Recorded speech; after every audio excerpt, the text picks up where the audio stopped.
Bonjour et bienvenue à tous dans votre quotidienne Smart Tech, alors qui s'ouvre encore une fois, j'ai envie de dire, sur une fuite de données massive. Il s'agit là de 530 millions d'utilisateurs de Facebook, dont 20 millions de Français qui ont découvert que peut-être leurs coordonnées avaient été divulguées sur le dark web. Qu'est-ce que ça veut dire? Ça veut dire que je ne peux qu'engager tout le monde par précaution à modifier au moins son mot de passe de Facebook et peut-être les autres si vous avez utilisé le même mot de passe pour d'autres comptes. Et ça, c'est une vraie complexité, c'est une vraie gestion, ça demande du temps.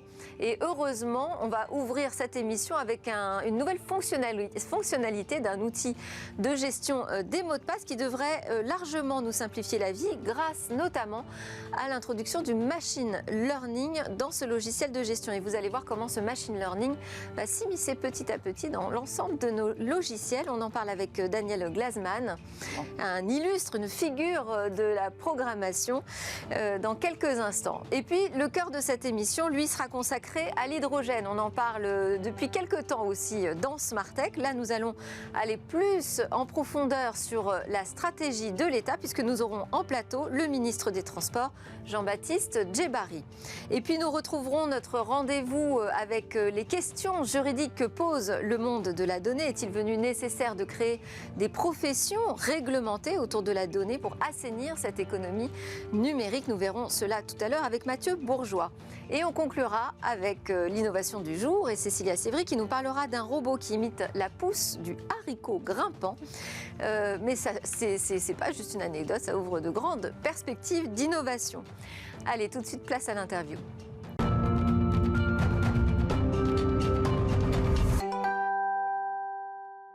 Et oui, petit à petit, nos logiciels vont se doper au machine learning. On en parle avec Daniel Glasman. Bonjour. Bonjour. Vous êtes ingénieur principal chez Dashlane, qui est un gestionnaire de mots de passe français, spécialiste de l'identité numérique, un gestionnaire de mots de passe français, une réussite française, on pourrait dire aussi, hein, et qui a su vous attirer. Je rappelle que je vous ai déjà invité plusieurs fois sur ce plateau en tant que personnalité de la standardisation du web, concepteur reconnu de logiciels libres. Alors aujourd'hui, votre sujet, c'est un moteur d'analyse sémantique de page web. Qu'est-ce que ça vient faire dans un logiciel de gestionnaire de mots de passe déjà ?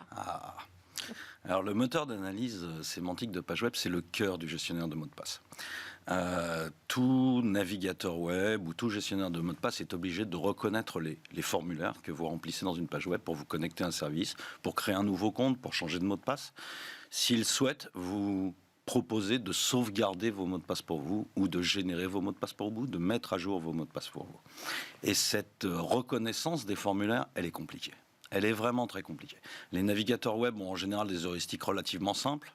Ils regardent s'il y a un champ mail et un champ password, et puis ils en déduisent que c'est un login. Mais les pages web sont beaucoup plus compliquées que ça. Elles sont très hétérogènes, elles sont très souvent très mal écrites. Et reconnaître les formulaires, ça c'est vraiment très difficile. C'est pour ça que régulièrement, même si on utilise un petit plugin dans son navigateur, on est obligé quand même de demander au logiciel de remplir à tel et tel endroit les formulaires. Oui, c'est pour ça que certains de nos concurrents et certains de nos navigateurs réussissent pas très bien à ce genre de choses. Et donc le but est de fournir aux utilisateurs une expérience réussie. Et une expérience réussie, ça passe par quoi? Ne jamais perdre un mot de passe, ne jamais perdre un compte et toujours être capable de remplir un formulaire. Et c'est ça notre but avec le machine learning. Alors moi, ce qui a attiré mon attention, c'est une nouveauté donc, qui est annoncée par Dashlane dans son outil Password Changer. C'est déjà la modification en un clic de l'ensemble de ces mots de passe. Alors pas pour faire un seul mot de passe dans toutes les applications, mais vraiment un mot de passe différent pour chaque compte. Et puis un nouveau moteur de saisie automatique basé sur le machine learning. Ça y est, donc on a du machine learning qui arrive dans le logiciel de gestion de mots de passe. Oui, et c'est quelque chose qui n'était pas trop possible il y a quelques années. Pourquoi ? À cause des performances des navigateurs web, tout simplement. Si on revenait, allez, pas 4-5 ans, mais 7 ans en arrière, les performances des navigateurs web étaient vraiment très en deçà de ce qu'elles sont aujourd'hui. Il y a eu vraiment un gain phénoménal au cours des 5, 6, 7 dernières années en termes de performance. Et on arrive à faire des choses qui sont considérablement plus gourmande en performance et en puissance qu'elle ne l'était à l'époque. Parce que le machine learning, ça réclame d'importantes performances ? C'est des calculs mathématiques. point barre. Donc le machine learning, c'est deux mots qui semblent un peu abscons, mais qui sont des maths pures derrière. Et en gros, vous en faites un tout petit peu, mais vraiment la base, quand vous prenez votre Excel, que vous mettez une courbe avec quelques points et que vous tentez d'interpoler, c'est-à-dire trouver la droite ou la courbe qui passe le plus près de vos points. C'est une courbe d'interpolation. C'est trouver la réponse la plus approchante à vos données de base. Le machine learning, c'est ça. Vous avez des données de base et vous allez en déterminer des formules mathématiques qui vont tenter de vous rapprocher le plus possible, on essaye d'atteindre des taux de qualité exceptionnels, de vos données de base. Et alors là, appliqué à la compréhension d'une page web. Absolument. Donc ça veut dire que vous nourrissez, vous collectez énormément de pages web et vous apprenez très précisément à la machine, enfin au logiciel, vous lui apprenez à reconnaître où seront les champs de saisie. Alors on apprend, oui, c'est un sacré processus, attention. Mais oui, c'est exactement ça. Le but est de nourrir les fonctions mathématiques qui sont derrière pour qu'on affine les composants de ces fonctions mathématiques de mieux en mieux pour que le résultat des calculs donne les typologies des formulaires. Alors comment on fait ça ? On collecte d'abord de nombreuses pages web et on a des humains qui annotent les formulaires. Ceci est un login, ceci est un mot de passe, ceci est un mail, ceci est une adresse. Et à la fin, on passe tout ça dans un gros moteur qui va calculer ces coefficients des fonctions mathématiques. Une fois que c'est calculé, ça s'appelle un modèle. On le met dans notre extension web, dans nos outils, et au lieu de les entraîner, on les applique. Donc, on donne ce qu'on trouve dans la page web. La fonction mathématique nous dit « Ah, en fonction des coefficients que tu me donnes, cela semble être un code postal. » Et alors, le résultat pour l'utilisateur, c'est quoi ? C'est que quand il va se connecter sur une page, un nouveau site sur lequel il doit s'identifier, l'identification se fera... Alors déjà, en moins d'une seconde ? Oh là, beaucoup moins d'une seconde. Ouais.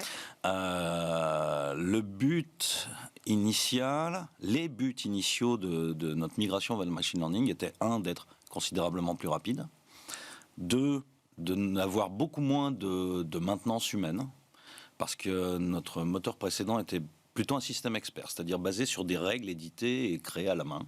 Et maintenu à la main. Donc là, on a plutôt une espèce de boîte noire. On lui donne des données en entrée, il fait ses petits calculs, et en sortie, il vous donne, excusez-moi de la grossièreté, un moteur d'inférence.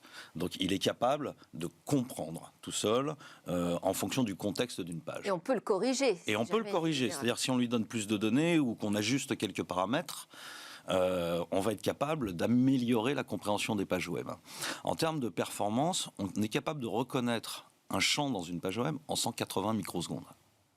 Donc, même si vous avez 20 champs dans votre formulaire, on est très en deçà du seuil de perception de l'œil humain, vous voyez, pour un changement. Donc, rapidité et efficacité. Exactement. Et vous voyez arriver le machine learning comme ça dans des logiciels de moins en moins, justement, exigeants, de plus en plus grand public ? Vous en avez déjà pas mal dans votre montre ?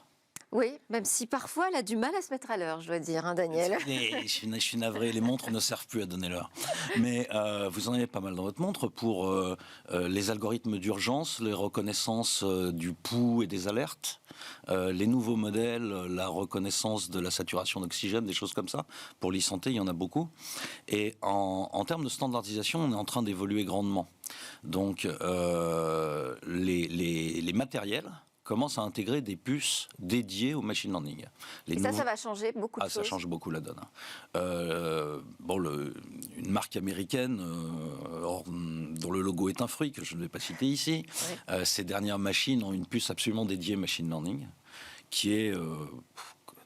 ça va à une vitesse folle. C'est super puissant. Et à partir du moment où vous exposez l'accès programmatique à ces puces, soit dans le système, soit carrément au-dessus dans les navigateurs, vous pouvez en profiter et faire des choses extrêmement puissantes et beaucoup plus puissantes qu'avant. Donc vous avez l'aspect matériel, le matériel arrive, et vous avez l'aspect programmation. Et dans l'organisme de standardisation internationale du web, qui est le W3C, vous avez un groupe de travail qui s'appelle Machine Learning sur le web.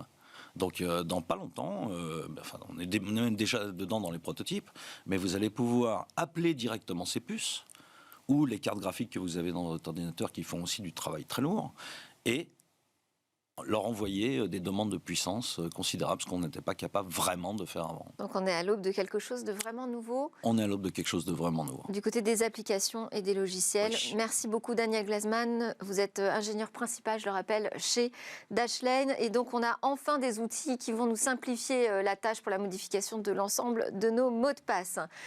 Maintenant, c'est l'heure de notre talk sur l'hydrogène et le futur des transports, avec notamment le ministre Jean-Baptiste Djebbari.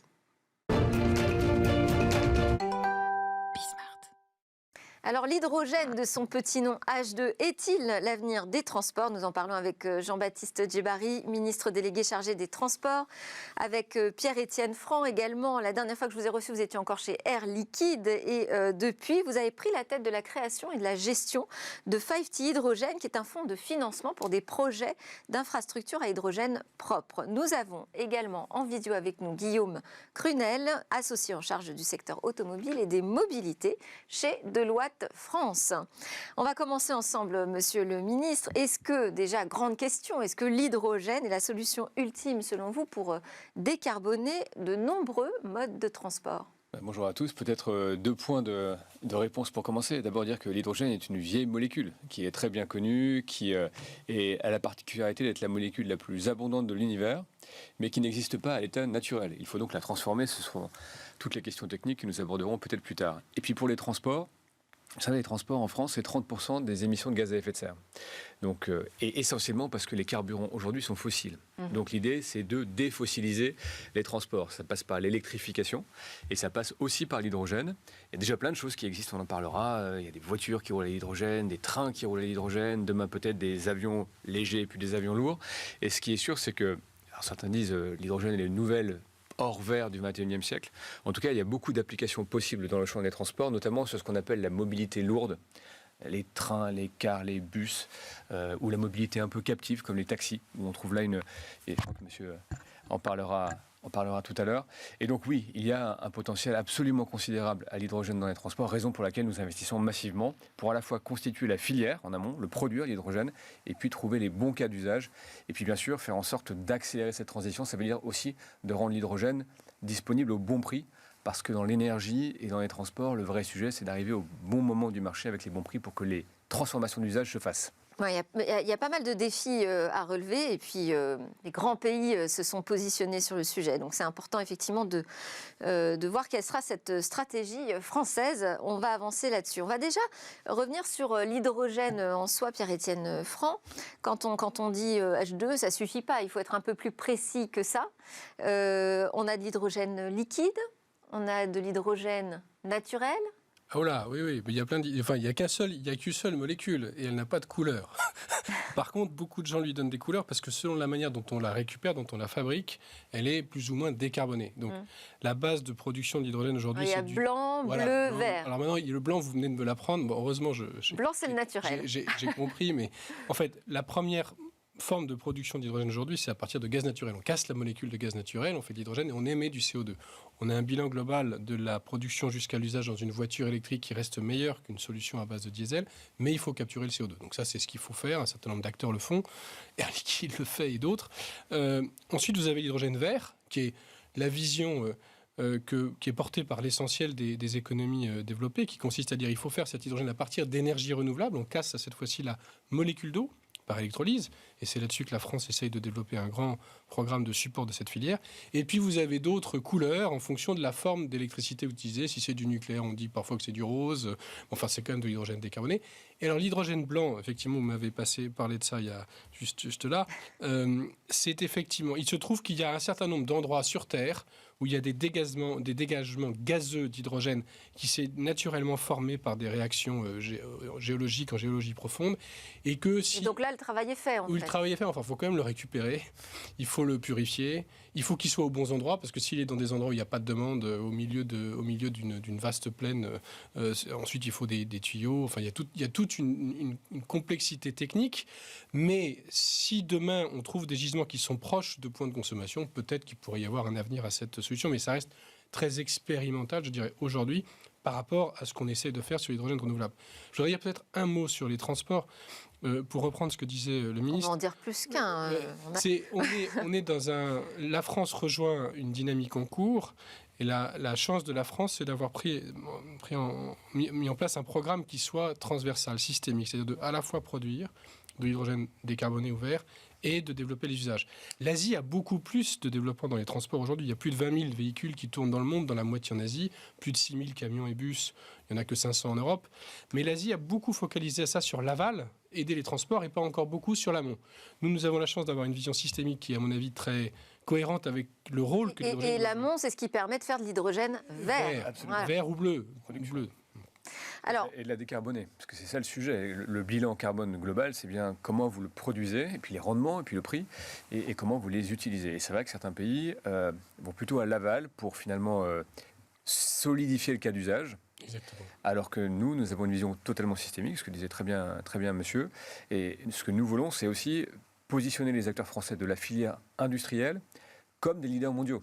Et pas seulement des utilisateurs d'hydrogène vert, bleu, blanc, importés d'autre part. C'est bien ça aussi l'enjeu politique d'indépendance énergétique, de souveraineté. Il va falloir qu'on trouve On va demander à Guillaume Crunel de Loi de France qui a publié des études sur ce sujet de l'hydrogène. Parce que je posais la question à Monsieur le Ministre sur les nombreux transports qui pourraient profiter de l'hydrogène. Est-ce qu'il y en a certains qui sont plus ou moins appropriés à l'utilisation de l'hydrogène? Par exemple, question pour vous, Guillaume, est-ce que la voiture à hydrogène, vous y croyez? Le fait d'y croire, c'est pas vraiment le sujet.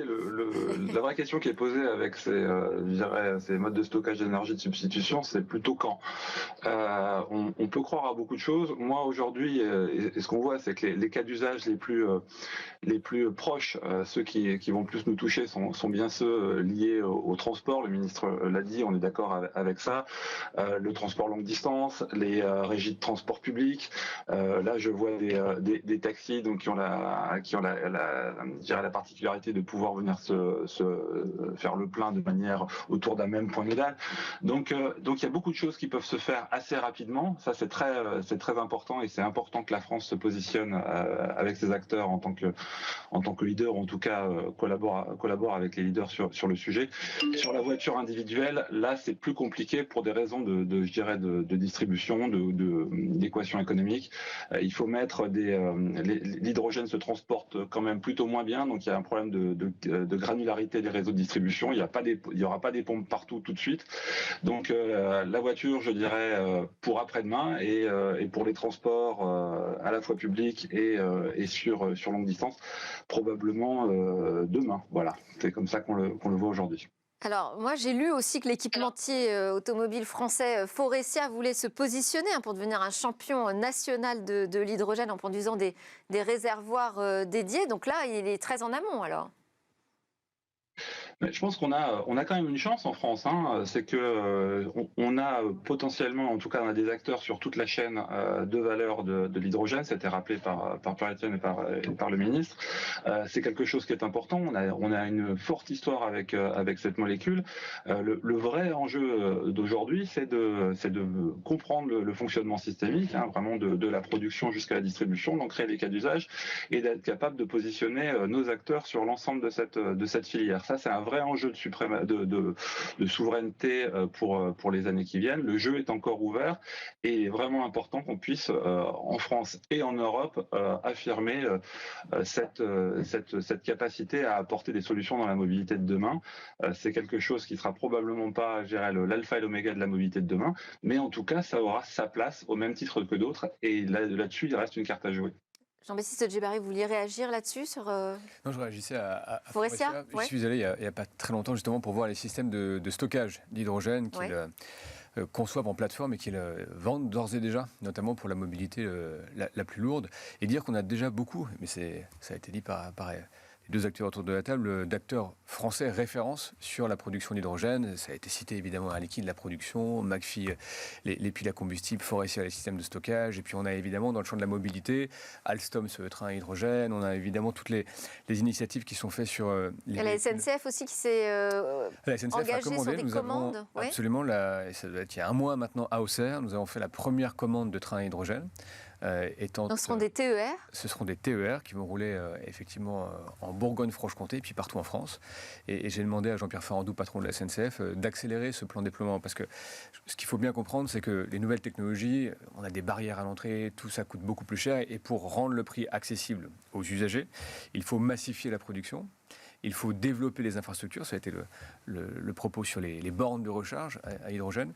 Et puis, il faut faire en sorte qu'effectivement les grands acteurs, notamment les acteurs publics, contribuent à cet effet de masse. Donc c'est vraiment pour ça qu'on tente d'entraîner l'écosystème et de faire de la France un acteur de référence. Si on peut rebondir sur ce que dit le ministre. Aujourd'hui, en France, vous avez à peu près 40 stations-service qui tournent, dont une petite partie est vraiment à la bonne taille, à la bonne pression pour servir des usages multiples.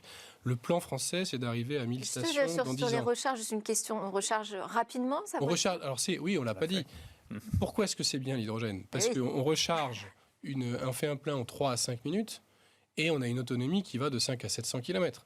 Donc dès que vous êtes sur une mobilité intensive ou lourde et qu'il faut porter des grandes charges sur des grandes quantités ou tourner très longtemps, vous êtes un peu obligé de passer par l'hydrogène. D'où le modèle des flottes de taxis, par exemple, ou les modèles des flottes de véhicules utilitaires légers qui sont en train d'être développés par Renault et Peugeot. Mais donc, pour passer de 40 stations à 1000 stations en 2030, qui est le plan de France Hydrogène, il faut investir significativement. Et ces 1000 stations, il faut les positionner dans des endroits où on va avoir des corridors logistiques de besoins qui font qu'elles sont très vite chargées.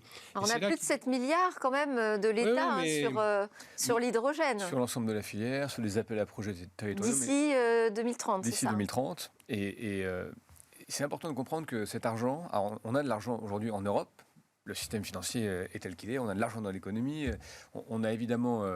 une totale complémentarité entre les fonds publics, les plans publics et le financement privé. Et ça sera extrêmement important dans les années qui viennent. Et c'est pour ça que l'annonce du fonds 5T, et je fais de la pub et bienvenue. Pour le collègue. mais ce sera nécessaire. Si on veut continuer à garder ce leadership, on aura un rôle complémentaire du public qui fera finalement les premiers investissements ou qui les soutiendra très fort. Et d'ailleurs, le privé fait aujourd'hui d'ores et déjà des investissements considérables, notamment pour poser les premières infrastructures. Et c'est vrai que par exemple, les Allemands ont commencé un peu plus tôt, on en parlait il y a quelques semaines maintenant, à compter de 2013, ont figé des premières technologies et font ça de façon incrémentale. Quand nous, on a attendu un petit peu, ce qui veut dire qu'on a un effet aujourd'hui de massification un peu rapide. On doit rattraper un tout petit peu, être plus habile sur, disons, les degrés de maturité technologique pour créer cet effet d'entraînement systémique absolument positif. Mais grâce aux Allemands, on a pu développer des logiques de série et de taille de stations qui font que le prix des stations a été divisé par 2 ou 3. Et donc maintenant, on peut commencer à faire des stations beaucoup plus grosses parce que les cas d'usage sont beaucoup mieux clarifiés. Et donc arriver probablement à des coûts de revient par station et donc une utilité de la dépense publique qui est probablement beaucoup plus pertinente qu'il y a 10 ans. Mais par contre, le coût d'un plein pour un camion, par exemple. Alors, ça, c'est le grand débat. Il faut arriver autour de sous les 7 euros du kilo. Avec 1 kilo, dans une voiture, je fais 100 km. D'accord. Si on arrive sous ces prix-là, on est assez compétitif. Mais aujourd'hui, on est plutôt autour de 10. Et puis en même temps, il faut que cet hydrogène soit vert. Quand on le produit de manière verte, il coûte 1 ou 2 euros de plus. Parfois même 3. Ça dépend un peu de la manière dont on fabrique son électron et dont on l'utilise. Donc c'est là que les besoins publics d'un côté permettront d'amortir une partie du delta de coût entre l'hydrogène vert et l'hydrogène, le prix de l'hydrogène habituel.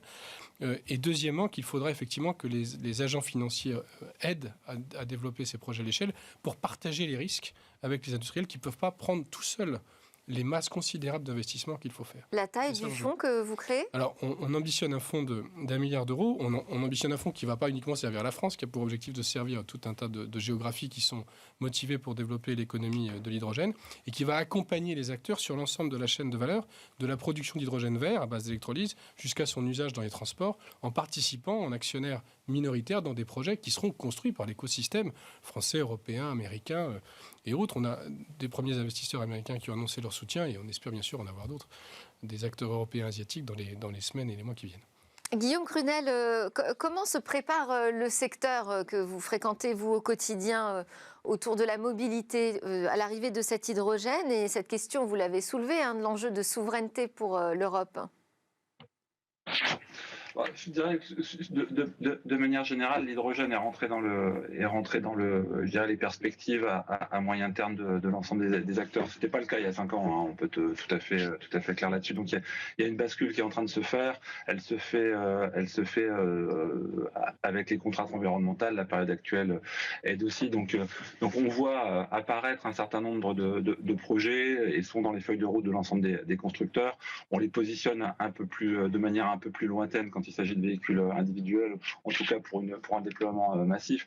Maintenant, sur toute la partie transport, véhicules de transport public, là, on a des projets qui arrivent, on a des choses qui sont clairement presque sur le marché, voire déjà sur le marché. Donc, je pense que là, on est vraiment sur des histoires de poulet d'œuf autour de capacité à distribuer, capacité à avoir des coûts d'exploitation suffisamment compétitifs.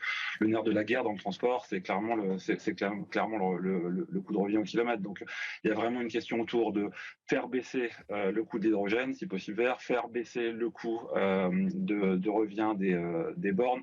Et là, il y a un effet de gain industriel qui est extrêmement majeur, ça a été dit.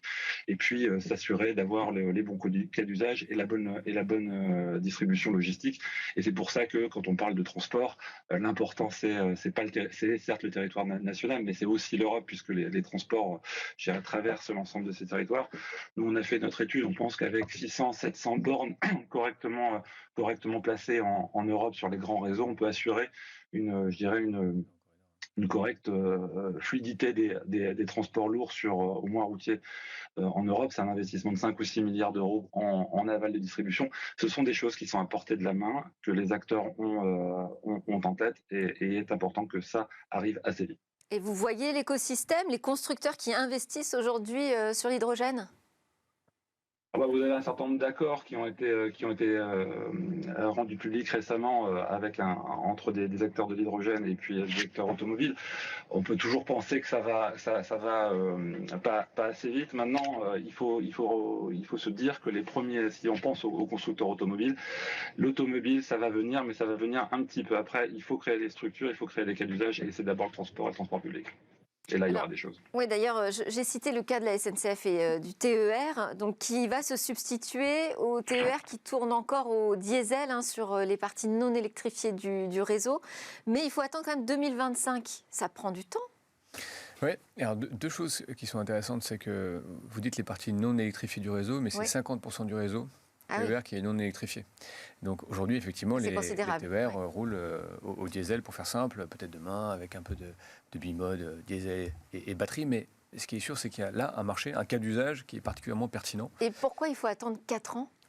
D'abord, notamment Alstom, qui fabrique la chaîne de traction à Tarbes, que je suis allé voir également, a déjà fait rouler des trains en Allemagne. C'est le process, alors je suis moins expert de ces sujets-là, mais d'industrialisation qui prend toujours du temps, de certification, ça je connais, c'est chez moi. Et ça prend toujours beaucoup de temps, en tout cas 3 à 4 ans pour passer effectivement d'un proto à une livraison en série, même si la série en ferroviaire, c'est toujours un concept un peu particulier, mais ça paraît tout à fait être dans les bonnes... dans les bonnes métriques. Donc je reviens sur un sujet qui est important, sur le sujet voiture, bref, complémentarité des modes. On est aussi dans un grand plan en France d'électrification des véhicules légers, autrement dit, d'avoir de plus en plus de véhicules électriques. Et on sait très bien qu'on aura peut-être des véhicules électriques pour les plus petites voitures, et puis de l'hydrogène pour les mobilités les plus lourdes, et puis pour les grands axes logistiques.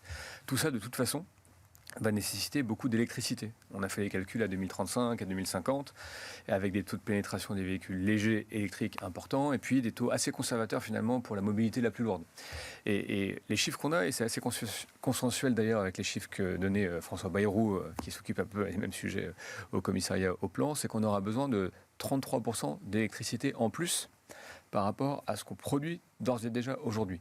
Donc ça veut dire autant en éolienne, autant en photovoltaïque, produit ici ou en partenariat avec d'autres. C'est peut-être aussi le sujet à un moment de l'hydrogène liquide. Donc vous voyez que... De nucléaire.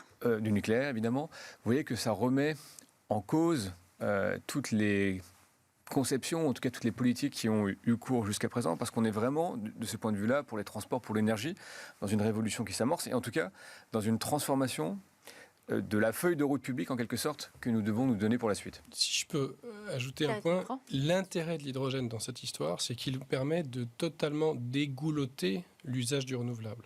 À partir du moment où l'hydrogène est là, tout le renouvelable qui arrive peut se déverser sous forme d'hydrogène, et cet hydrogène se stockant correctement, je peux ensuite l'utiliser pour décarboner tous ces usages aval dans l'industrie dont on n'a pas parlé, qui sont Donc ça essentiels. justifie les investissements dans les éoliennes et les panneaux solaires. Ah bah, non, mais ça permet de s'assurer que cette production pourra être écoulée intelligemment. Et comme on a la complémentarité avec le nucléaire en plus en France, on a du coup une capacité à fournir en base load de manière continue de l'électricité décarbonée pour faire cette énergie très propre. Et donc c'est un très bon accompagnateur. C'est le bon vecteur de transfert du renouvelable vers l'ensemble des consommateurs d'énergie. Juste pour terminer, est-ce qu'on a une stratégie un peu spécifique à nous, la France, sur l'hydrogène ? On est un des pays qui, comme les Allemands, comme quelques autres grands pays, investissons le plus. Et donc c'est d'abord aussi une guerre de capex et donc d'investissement et une guerre économique parce que ça permettra ça de faire baisser le prix et donc d'accélérer les cas d'usage. Et puis en France, on a une stratégie qui s'appuie aussi sur une filière qui existe déjà et qui est déjà très bien positionnée. Et l'idée, c'est qu'effectivement nos industriels déjà bien positionnés en France et en Europe soient demain les leaders, parmi les leaders ou le reste, les leaders mondiaux de l'hydrogène dans un marché qui aura beaucoup cru. Et c'est ça l'objectif de la France, c'est d'avoir une stratégie nationale, européenne, avec un rayonnement d'envergure mondiale. Et pour ce faire, il y a du travail devant nous. Eric Renfran, on a une particularité en France ? Je pense qu'on a réussi à construire une vraie vision globale du secteur. On a compris que l'hydrogène, ce n'est pas un nice to have, c'est un élément systémique de la... Moi, j'imagine que les États-Unis aussi l'ont compris, non ? Non. Le grand retard aujourd'hui est américain. Il est en train d'être rattrapé parce que je pense que le plan Biden... C'est devenu un sujet quand même de préoccupation majeure. Le plan Biden a compris, intègre cette dimension hydrogène. Aujourd'hui, les États-Unis et l'hydrogène, c'était essentiellement la Californie. Il y a un certain nombre de programmes de recherche assez bien développés par le DOE, mais la Californie était un peu pionnière. Donc les pays qui avancent le plus vite aujourd'hui, c'est effectivement l'Europe de l'Ouest, la Corée sur l'aval, donc sur les transports, le Japon sur les transports et sur la production d'hydrogène que l'on va transporter d'un continent à un autre, parce qu'ils ont besoin d'importer des énergies propres, et la Chine, qui est extrêmement agressive sur son déploiement dans les transports et commence maintenant à regarder l'hydrogène vert. Donc en fait, on est à temps. Le seul enjeu maintenant, c'est d'exécuter rapidement la mise en œuvre des plans de soutien, de faire des PPP, des partenariats publics-privés ou des logiques de soutien multi-annuels qui permettent au déploiement de se faire rapidement. Merci beaucoup à tous les trois. Merci à Guillaume Crunel qui était en visu avec nous, associé en charge du secteur automobile et des mobilités chez Deloitte France. Merci au ministre Jean-Baptiste Djebbari, chargé des transports, et à Pierre-Étienne Franc qui est président désormais du fonds 5T Hydrogène. Juste après la pause, on change de sujet, on part sur des questions juridiques que pose ce monde de la donnée.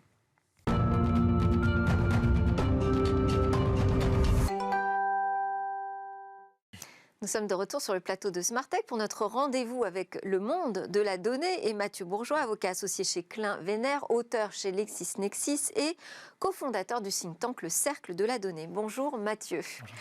Alors, on a cette question, faut-il réglementer les nouveaux métiers autour de la donnée ? Mais peut-être avant d'arriver sur cette question, est-ce que vous pourriez nous dire pourquoi vous posez aujourd'hui cette question? Est-ce qu'il y a une insuffisance d'encadrement des fournisseurs de services numériques? Bonjour Delphine, bonjour à tous. Alors oui, avant toute chose, rappelons peut-être brièvement qui sont les principaux fournisseurs justement de numérique. Alors on distingue 3 catégories de fournisseurs.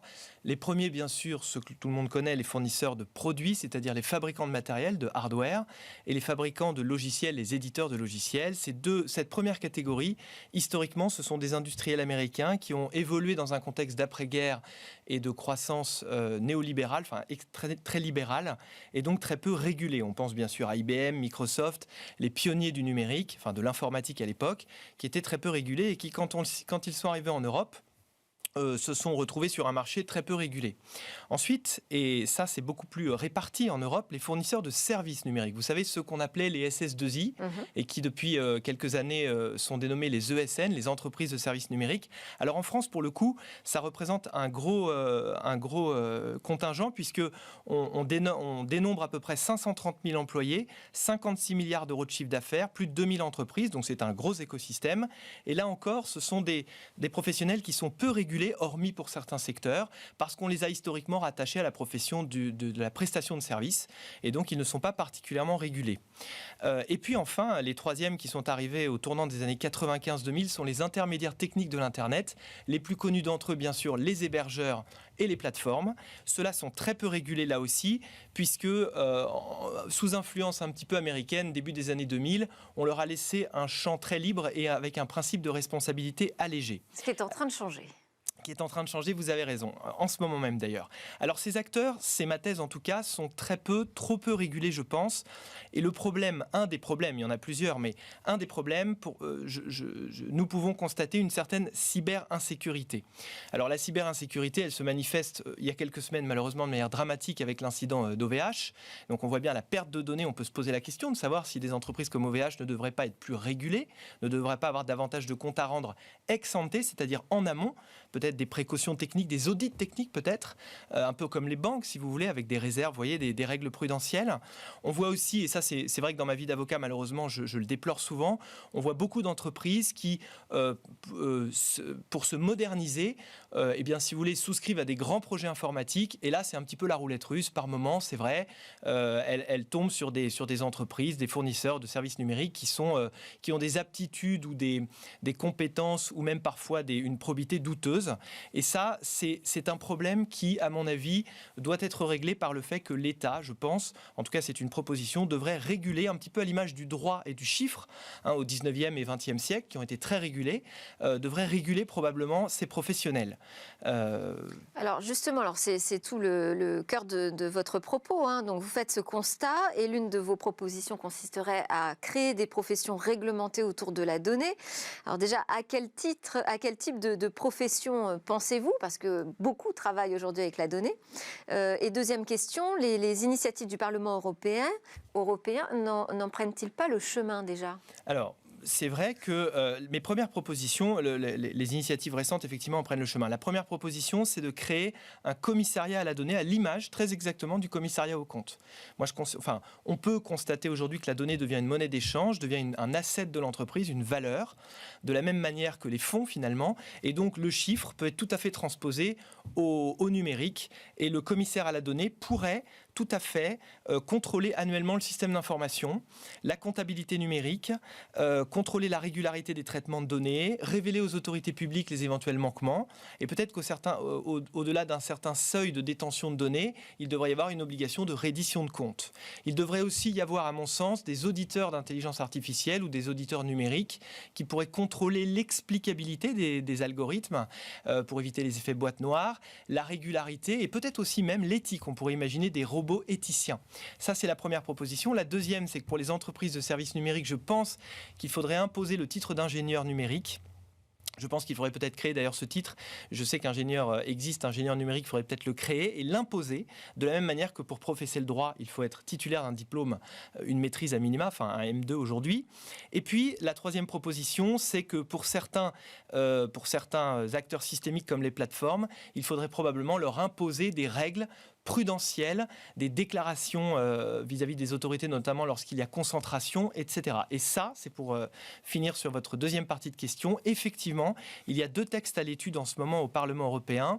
Un projet qui s'appelle le Digital Market Act et l'autre qui s'appelle le Digital Service Act, qui vont tout à fait dans ce sens, puisqu'ils visent à créer une catégorie qui s'appellerait les fournisseurs de services de plateformes essentielles et à leur conférer des obligations renforcées, ainsi que des pratiques prohibées pour éviter justement que ex poste, c'est-à-dire après coup, eh bien, il y ait des plateformes qui soient en hyper-domination et pour prévoir avant coup, c'est-à-dire ex ante, que ces plateformes respectent un certain nombre de règles. Donc ça va dans le bon sens, mais à mon sens, ça n'est pas encore suffisant. Et au niveau de la profession, plus précisément, c'est-à-dire qu'on pourrait imaginer que les ingénieurs numériques prêteraient serment? Ah oui, tout à fait, avec une instance ordinale, des obligations déontologiques, je pense que ce serait très vertueux. Comme les avocats, d'une certaine manière, je suis bien placé pour le savoir. Très bien, merci Mathieu Bourgeois pour ces propositions qui seront peut-être à l'étude puisque le monde de la donnée bouge très très vite. Mathieu Bourgeois, avocat associé chez Klein et Vénère. À suivre, c'est l'innovation du jour. On va découvrir un robot haricot.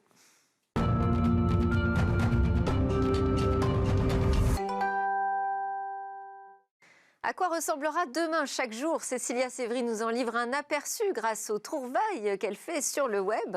Bonjour Cécilia. Bonjour Delphine. Aujourd'hui, vous allez nous présenter une innovation qui est tout droit sortie du biomimétisme. Oui, je vous présente aujourd'hui un robot haricot. En fait, c'est un robot encore au stade de prototype, il faut préciser, mais qui va imiter la pousse d'un haricot grimpant.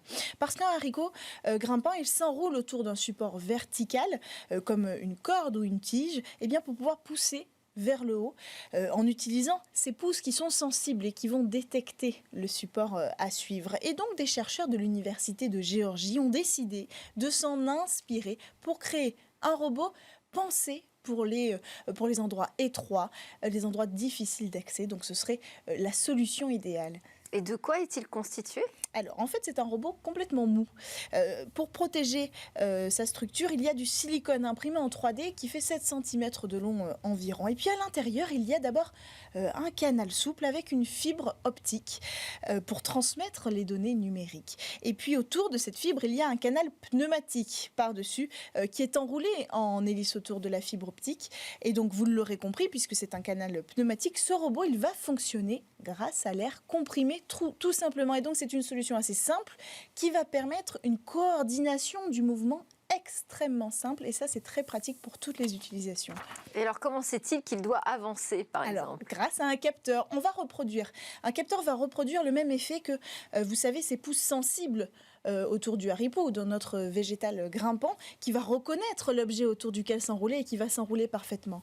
Le capteur va avoir le même rôle ici, il va transmettre les données via le canal optique. Il va transmettre ces données, un algorithme va dire « Ok, tu vas donc prendre tel ou tel mouvement » pour suivre en fonction de l'épaisseur et de la longueur de l'objet, pour s'y adapter complètement et s'y enrouler complètement. Et donc des tests ont été réalisés avec des objets comme un crayon, par exemple, ou alors la tige très fine d'un trombone, vous savez, qu'on détache comme ça, et dans les deux cas, ça fonctionnait. Et alors, à quoi pourrait servir un robot haricot? Alors, le but de ce robot haricot, c'est de pouvoir proposer des robots capables de s'insérer dans les milieux très confinés, voire même des milieux hostiles aux machines, par exemple trop humides. Ici, l'idée, c'est qu'on puisse utiliser ce robot partout et qu'il soit quasiment autonome. Avec simplement de l'air comprimé, il pourra faire son chemin tout seul puisqu'il va s'adapter à la forme de l'objet. Il pourra même attraper des objets. C'est ça aussi l'idée. Alors, les milieux très confinés, je l'ai dit, tout est possible. Par exemple, pour les secteurs de l'industrie, les secteurs de l'agriculture, pour mettre dans les plantations des capteurs qui vont s'accrocher même aux plantations. Et puis, il y a la médecine aussi. Alors, on y embarquerait des capteurs assez différents en fonction des besoins, des capteurs de radioactivité, des capteurs d'humidité, voire même des capteurs de fréquence cardiaque. Ça, c'est encore une autre idée. C'est l'objectif des chercheurs qui ont développé cette technologie. C'est de créer à terme un robot haricot miniaturisé pour l'utiliser dans la médecine en particulier. C'est-à-dire qu'on pourrait l'injecter dans le corps. Oui, c'est l'idée. On pourrait l'injecter dans le corps et donc le laisser trouver son chemin toute seule dans le corps humain pour que ce soit le moins invasif possible et le plus intelligent possible. Merci beaucoup Cécilia Sévry. Merci à tous de nous avoir suivis. On se retrouve dès demain pour de nouvelles discussions sur la tech.